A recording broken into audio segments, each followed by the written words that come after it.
यकीन हो तो कोई रास्ता निकलता है, यकीन हो तो कोई रास्ता निकलता है, हवा की ओट लेकर भी दिया जलता है।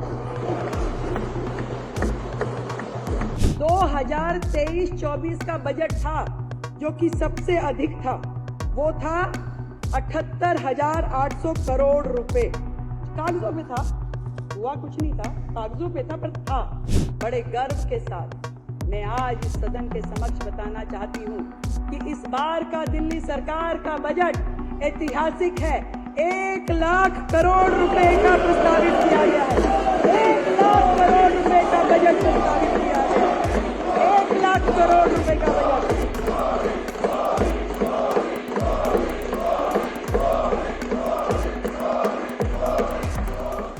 हमारा यह बजट बाबा साहब के समता, पंडित दीनदयाल उपाध्याय के अंत्योदय, महात्मा गांधी के सर्वोदय और हमारे देश के यशस्वी प्रधानमंत्री श्री नरेंद्र मोदी जी के सबका साथ, सबका विकास, सबका विश्वास और सबका प्रयास, इन सिद्धांतों पे आधारित है। अध्यक्ष महोदय, मुझे यह बताते हुए अत्यंत दुख होता है कि पिछले 10 सालों में विकास के हर पैमाने पे दिल्ली फिसलती गई, लगातार फिसलती गई। जर्जर सड़कें, दूषित यमुना, सीवर ओवरफ्लो, स्वास्थ्य सुविधाओं की दयनीय स्थिति, वायु प्रदूषण के कारण से ये समझ में आता है कि पिछली सरकार के शासन और नीतियां जो थी उसके कारण से दिल्ली की जनता कितनी त्रस्त रही। पिछली सरकार ने दिल्ली की अर्थव्यवस्था को दीमक की तरह खोखला किया, दीमक की तरह।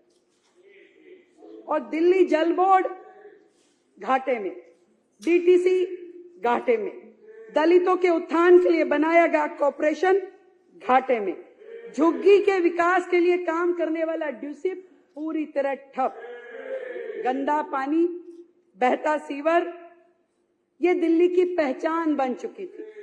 और ऐसे में इस सरकार का हमारे पास आना और इसको चलाना किसी चैलेंज से कम नहीं है सर, किसी चैलेंज से कम नहीं है।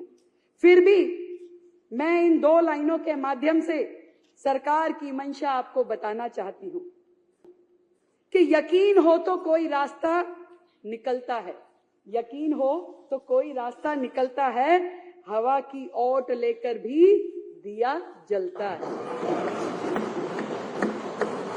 अध्यक्ष महोदय,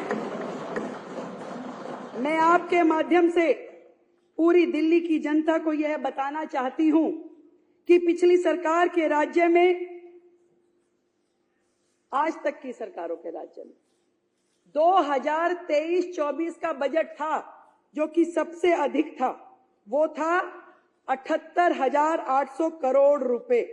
कागजों पे था, हुआ कुछ नहीं था, कागजों पे था पर था।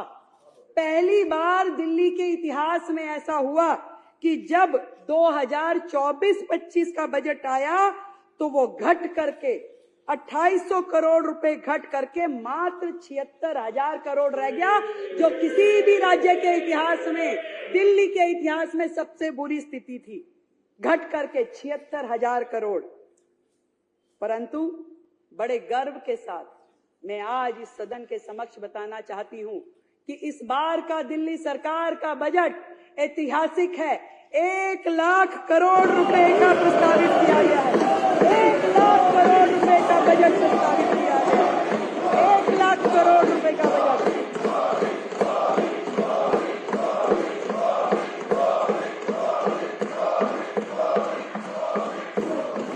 जो कि न केवल दिल्ली के इतिहास में बल्कि देश में इतनी तरक्की करने वाला, जो कि 31.5% अधिक है, पिछले साल की तुलना में अभूतपूर्व और ऐतिहासिक बजट है।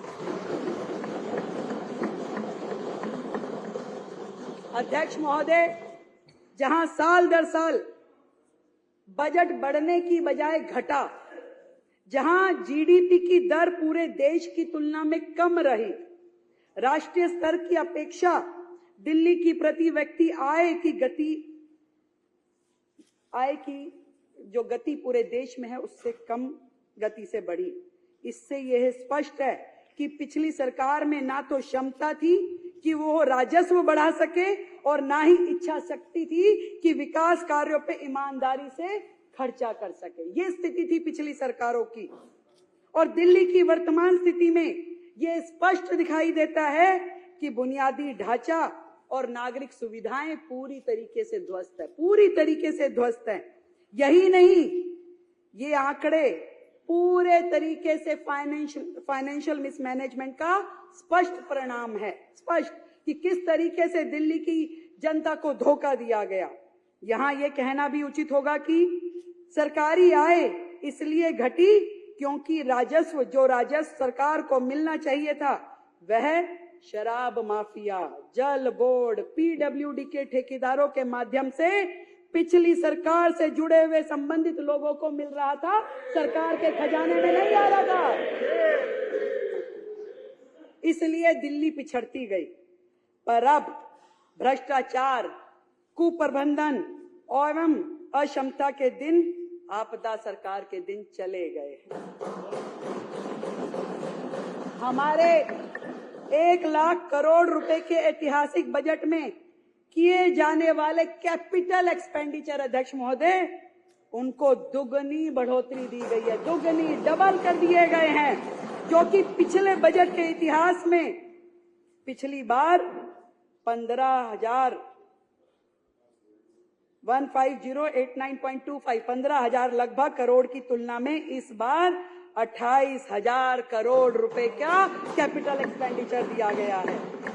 विकसित दिल्ली के बजट में कैपिटल एक्सपेंडिचर की इस राशि का आवंटन सड़कों, नालियां, सीवर, शिक्षा, स्वास्थ्य के प्रति हमारी प्रतिबद्धता का स्पष्ट प्रमाण है। अध्यक्ष महोदय, पिछली सरकार ने यह कहते हुए डेवलपमेंट में कम खर्च किए, हमारे पास धन नहीं है, हमारे पास संसाधन नहीं है। विडंबना यह है कि अगर पिछली सरकार ने दिल्ली में केंद्र सरकार की योजनाओं को मात्र राजनीतिक कारणों से यदि रोका ना होता तो शहर में स्वास्थ्य की, शहरी आवास, पानी, सीवर आदि विकास कार्यों में पैसों की कभी कमी नहीं होती। राजनीतिक कारणों से हर योजना को रोका गया, परंतु दिल्ली का दुर्भाग्य रहा। अध्यक्ष महोदय, एक उदाहरण मैं प्रस्तुत करना चाहती हूं। सारा विश्व जानता है कि माननीय प्रधानमंत्री नरेंद्र मोदी जी के विजन पे आधारित आयुष्मान भारत योजना पूरे देश में लागू की गई। लाखों जरूरतमंद नागरिकों को इसका सीधा फायदा प्राप्त हुआ, परंतु केंद्र के निरंतर अनुरोध करने के बावजूद लगातार कहा गया कि इसे दिल्ली में लागू कीजिए, परंतु दिल्ली में वो लागू नहीं की गई। सिर्फ इसलिए कि तत्कालिक जो मुख्यमंत्री थे वो चाहते थे इस योजना में उनका नाम जोड़ दिया जाए, तब वो लागू करना चाहते थे, उनका नाम जोड़ दिया जाए, और इस जिद का खामियाजा पूरी दिल्ली को भुगतना पड़ा। कितने तकलीफ की बात है, जिन स्वास्थ्य सेवाओं का नाम, केवल नाम के कारण उन्होंने दिल्ली को आयुष्मान भारत से जोड़ के रखा, तोड़ के रखा। आज इस सदन में मैं बड़े हर्ष के साथ ये बताना चाहती हूं कि सरकार ने जिस दिन अपना कार्यभार लिया, शपथ के तुरंत बाद पहली कैबिनेट की मीटिंग करके आयुष्मान भारत को दिल्ली में लागू करने का निर्णय लिया गया, और ये योजना बहुत जल्द अब दिल्ली में लागू हो जाएगी, जिसके माध्यम से दिल्ली के लोगों को प्रधानमंत्री जन आरोग्य योजना, आयुष्मान आरोग्य मंदिर और प्रधानमंत्री आयुष्मान भारत इंफ्रास्ट्रक्चर मिशन जैसी योजनाओं के रूप में बेहतरीन स्वास्थ्य सेवाएं उपलब्ध हो पाएंगी। हमारी सरकार ने किया, अध्यक्ष महोदय, और ये निर्णय भी लिया कि प्रधानमंत्री जन आरोग्य योजना में केंद्र के द्वारा दिए जा रहे 5 लाख रुपए के इंश्योरेंस के साथ साथ दिल्ली सरकार उसमें टॉप अप करके और 5 लाख रुपए का अतिरिक्त इंश्योरेंस दिल्ली के लोगों को देगी, और इस